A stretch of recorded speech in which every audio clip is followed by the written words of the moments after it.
What up, fam? It's your favorite cousin, your favorite uncle, your favorite nephew, your favorite father, your favorite son, your best friend's best friend. It's me, Dr. Larry, and welcome to Living For You, the YouTube channel. This is a safe space, a positive place in which we come together and we gather together to work together and learn from one another on this journey that we're all sharing called life. So welcome to the channel. To my loyal, faithful subscribers, I want to say thank you.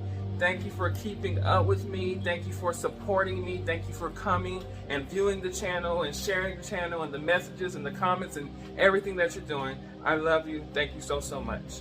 To those of you who watch the videos, who have seen me, who continually come back, I want you to go ahead and hit the subscribe button, please. Just hit the subscribe button and become a member of the family. This is a place of love. As I say always, this is a safe space and a positive place. One of the very few places you'll find just like that out here on these internet streets. For those of you who have never seen me, I am Dr. Larry Smith. I am a certified life and spiritual coach. I own a business called Live For You Coaching. It is a life coaching firm, spiritual coaching firm, in which I help my clients overcome a trauma so that they can live more present today and be happy and live the life that we all deserve. Don't you want to live the life that you deserve? So if you want to know more about me, you can actually go out to www.liveforyoucoaching.com. That's www.liveforyoucoaching.com, and everything about me and the website and the stuff I provide is out there. And if you want to just be someone to follow on social media, because I'm always dropping gems, I'm always reminding you of posts of these YouTube videos, and I'm always kind of just sharing different things from my perspective, historical, spiritual, mental, motivational, you name it. You can follow me at Dr. Larry Smith on both Instagram and on Facebook. That is Dr. Larry Smith on both Instagram and on Facebook. So anyway, you guys know what it is. I have my crystals. We've been running through these pretty much weekly. And of course, I randomly select one for us to be able to use. And then I just discuss something around kind of the energy that that crystal brings. So let's go ahead and pull. Okay, all right, this is nice. Y'all see it? That is rose quartz. That is rose quartz.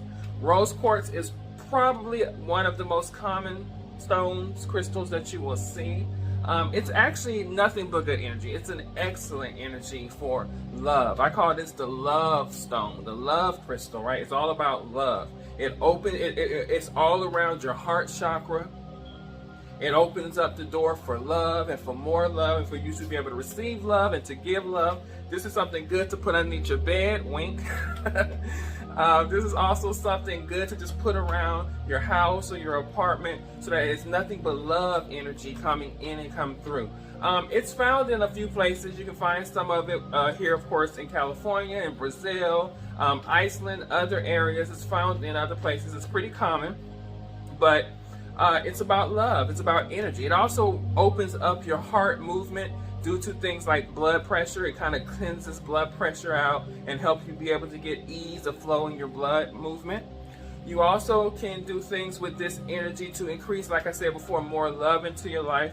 But this is also an energy, I think, that's more personal, about self-love and love for thyself, which is the most important love. If you don't have love for yourself, you can't possibly love anyone else. So I wanted to use the rose quartz energy today and talk about self-love.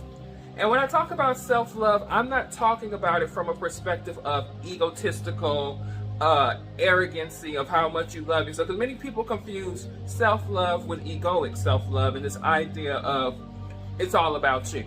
That is not what I mean when I say self-love. When I say self-love, I mean self-appreciation, self-valuation, you just desire yourself.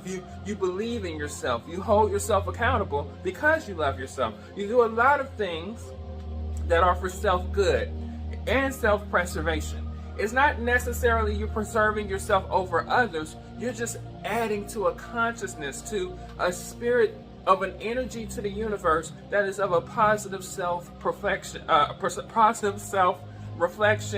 perception, and that's being manifested and it emanates out of you and out of your body. And actually, You can see a person who has a healthy self-love for themselves by just being around them.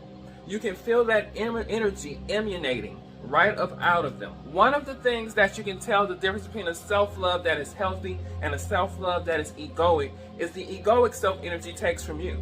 So being around somebody who is nothing but egoic energy, self-conceit, and arrogance, and all those types of negative self-loving energies, you feel depleted when you're around them for a certain amount of time. You feel that depletion of that energy from them.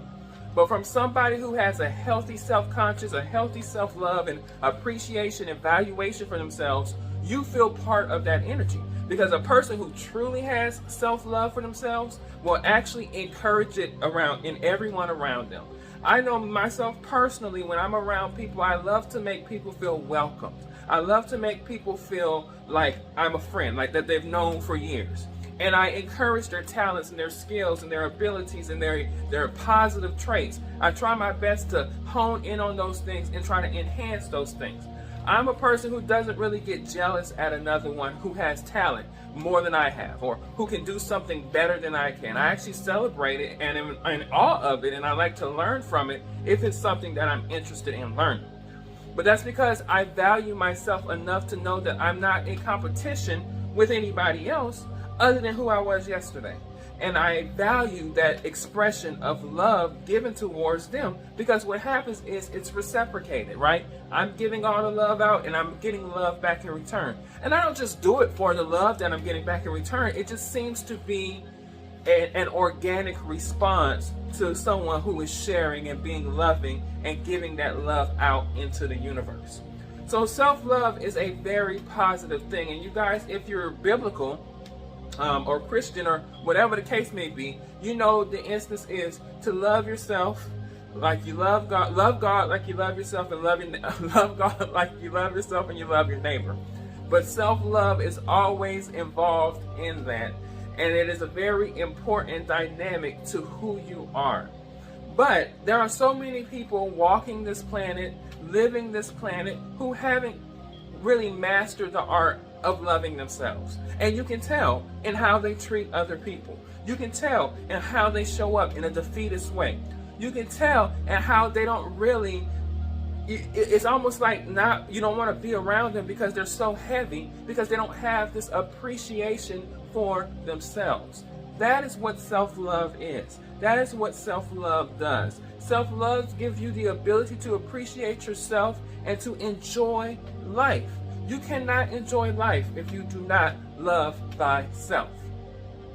And there's so much to love about you. You have talents. You have skills.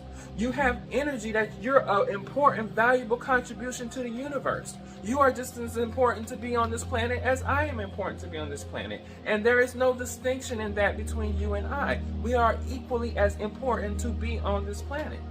When we share that kind of energy, it reverberates around the planet. If more people love themselves on this planet in a healthy way that you're supposed to love yourself, there'd be less crime, there'd be less discrimination, racism, all of the isms and the anti-things that we do against each other would not exist, because self-love will motivate you to do better. Self-love will motivate us to be better. And that is the task of the world, is that we grapple with ourselves and our self-love, that we get to a place to where we are intentionally doing better, being better for one another.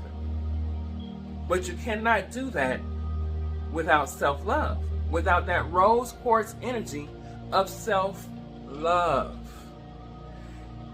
We have to get to a place to where we see ourselves in everybody we contact.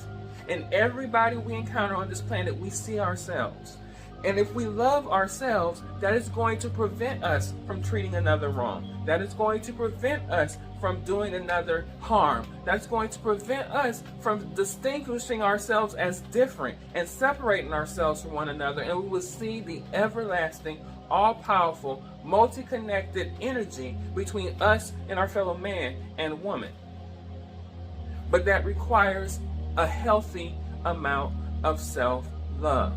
One of the questions that I get sometimes when I mention self-love and I talk about it and I discuss it is, well, how do I develop a healthy love for myself.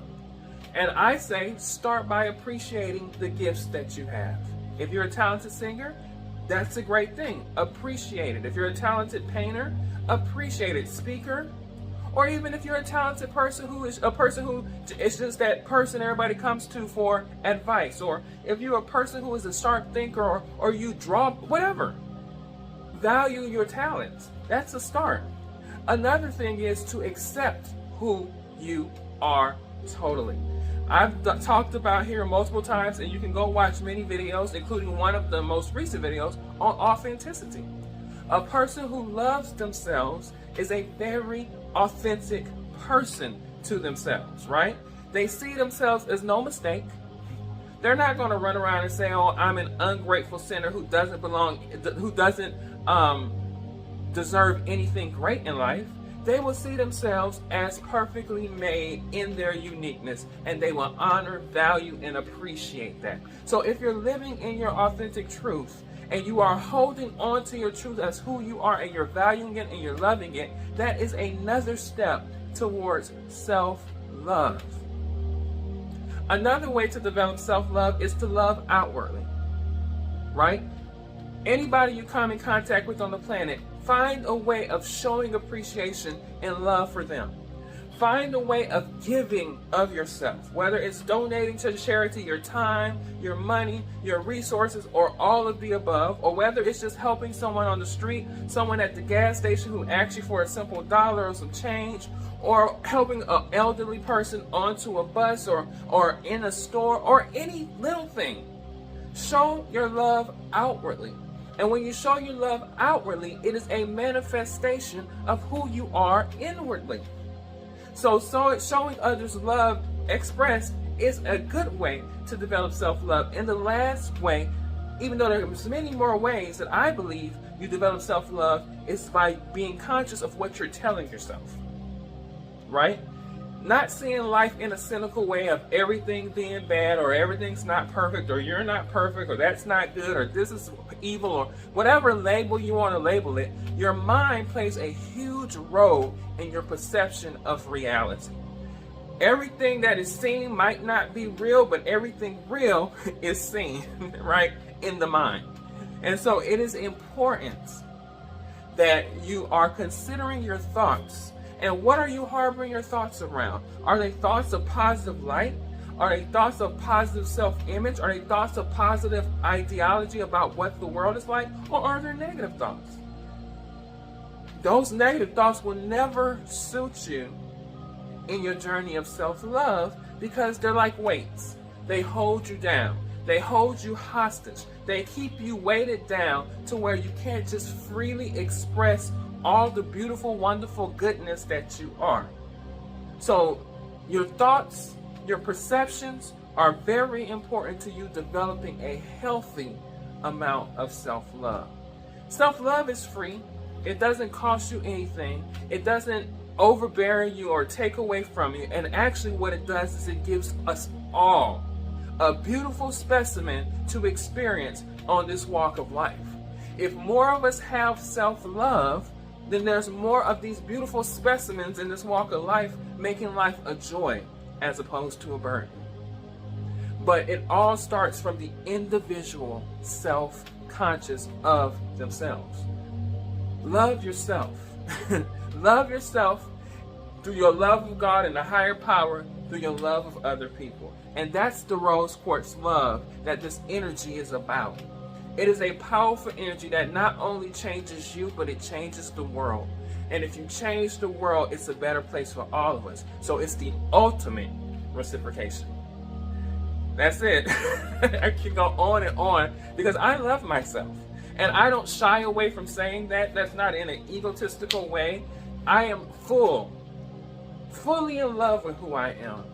I am totally connected and honor who I am. I appreciate, I value, I accept, I acknowledge everything I am, and I love it. The flaws and all.